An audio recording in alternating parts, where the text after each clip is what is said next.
17 марта 1917 год. Подтверждаются слухи об отречении Михаила Александровича. Вслед за этим выходит приказ номер 1, который устанавливал советы в армии и отменял субординацию солдат перед офицерами. Солдаты начинают убивать или калечить офицеров, а поскольку Мария Павловна сама была офицером по званию, то и ее положение в Пскове становилось опасным. Она была вынуждена уехать в Царское Село к отцу. Всех, кто был связан со старым режимом, втаптывали в грязь и демонстрировали им революционное презрение. Все с удивительной легкостью отказались от императора, начиная с его придворных и кончая духовенством. Эта легкость внушала ужас, она выражала не только презрение к традициям, но и полное отсутствие здравого смысла в отношении к будущему. Интеллигенция, которая теперь стояла у руля, не могла предложить ничего конкретного взамен того, что она разрушила, и народ перестал доверять этой новой касте так же, как и ее предшественникам. Новые правители почувствовали это недоверие и дрогнули перед ним. Они не ожидали, что в народе проснется зверь, и теперь оказались в лапах этого самого зверя, которого не могли контролировать. Им остались только слова. Пламенные призывы, многословная демагогия, страстные речи, они звучали повсюду. В то время слова еще воздействовали на русское воображение. Император с семьей живет под арестом в Царском Селе. Они подвергаются унижениям и оскорблениям. После завтрака император выходит колоть лед или расчищать снег.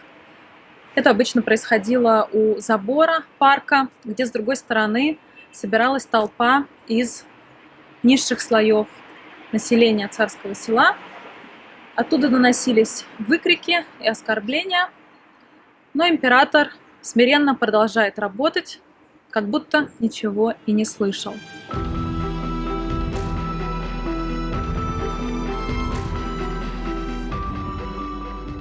Порой моя мачеха подходила к этой толпе и возвращалась домой в слезах от увиденного и услышанного. Больше всего ее ранила не враждебность толпы по отношению к некогда могущественному монарху, а холодное равнодушие и жестокость этих простых людей, которые собрались поглазеть на своего бывшего царя, как на редкое животное в клетке. Они говорили о нем так, словно он и в самом деле был диким зверем, неспособным услышать или понять их. Ни отец, ни я не ходили смотреть это представление. Я сочувствовала царской семье, но должна признаться, что мое сочувствие, особенно императрице, было совершенно бесстрастным. Мне было жаль их, как было бы жаль любых людей, оказавшихся в подобном положении, но не более того. В душе накопилось столько горечи, что даже наши прошлые хорошие отношения не вызывали тепла в моем сердце. Нам пришлось заплатить слишком высокую цену за их ограниченность и упрямство.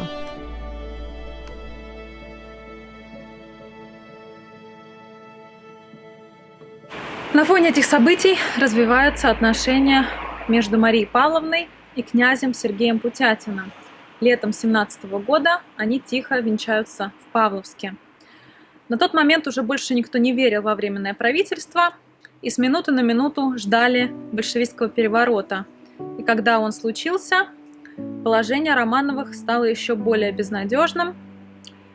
Арестовывают, но почти сразу отпускают Павла Александровича, отца, а Мария понимает, что ждет ребенка. Хотя большевики до сих пор не сделали официальных заявлений, их намерения, выраженные еще в самом начале революции, были очевидны. Смерть аристократам. Теперь могло случиться все, что угодно. Мы были полностью в их власти, и нас мог спасти только случай. Большинство наших слуг, которые многие годы жили в нашем доме со своими семьями, превратились в опасных врагов, готовых на любую подлость ради собственного удовлетворения, обогащения или благосклонности новых правителей. Мы больше не чувствовали себя в безопасности даже в собственных комнатах. Когда дом на Невском был продан, мы сняли мебелированные комнаты на Сергеевской улице и переехали туда. Мы недолго жили одни в нашей новой квартире. Родители мужа, которые несколько месяцев провели в Москве, были вынуждены уехать и вернуться в Петроград. Они стали жить с нами, и княгиня Путятина взяла на себя домашнее хозяйство, вести которое становилось труднее с каждым месяцем. С начала зимы мы почти не ели мясо, на нашем столе лишь изредка появлялась конина, Белый хлеб стоил сумасшедших денег, а его продажа считалась незаконной, и покупателю грозил крупный штраф, поэтому мы покупали гречневую муку. Черный хлеб выдавали по карточкам, с каждым разом уменьшая норму. Его пекли из муки, в которую поначалу добавляли отруби, а потом опилки. Он был не только невкусный, но и опасный для здоровья. Банки национализировали, наши частные вклады конфисковали.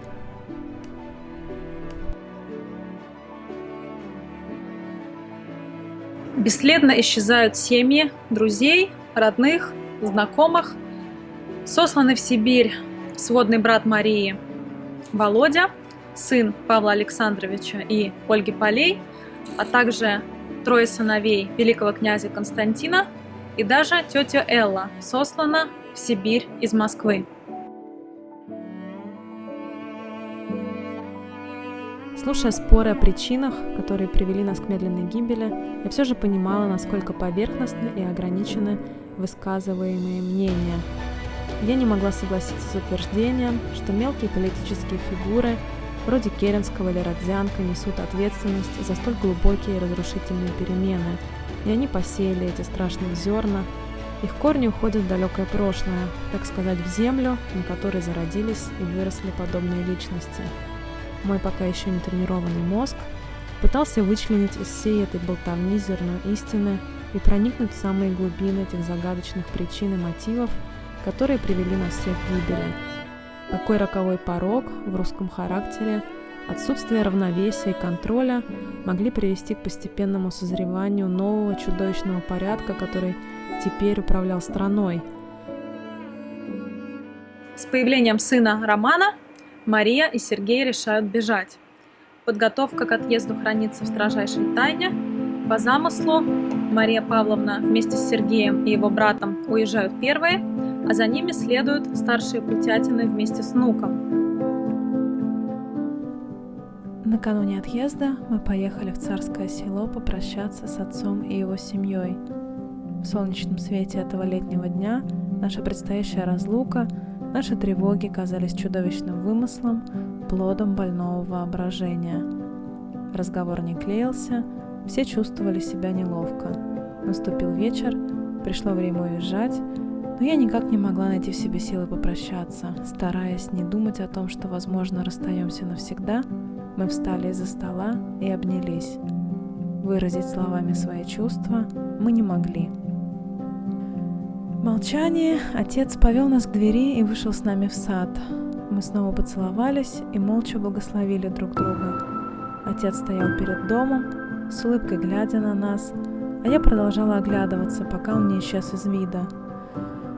Думаю, отец понимал, что мы больше никогда не увидим друг друга. Я пыталась выбросить эту мысль из головы, но она разрывала мне сердце.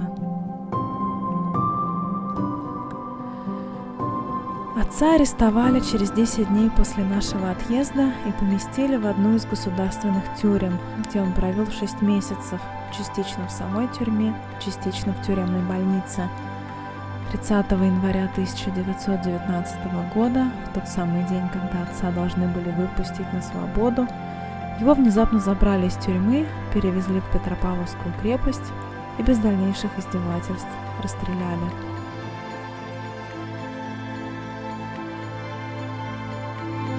О смерти отца Мария узнает уже в Румынии, где находится под протекцией румынской королевы. Чуть позже придет новость о казни сводного брата Володи, тети Эллы и двоюродных братьев. Всех их казнили в шахте в Алапаевске.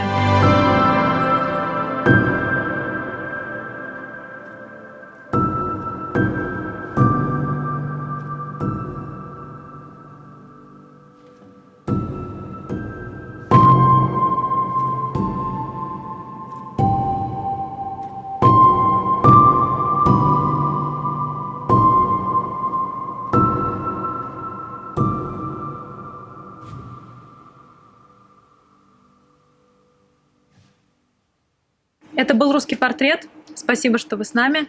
Если вам интересна тема русской культуры, иммиграции и идентичности, пожалуйста, подпишитесь на наш канал. До встречи!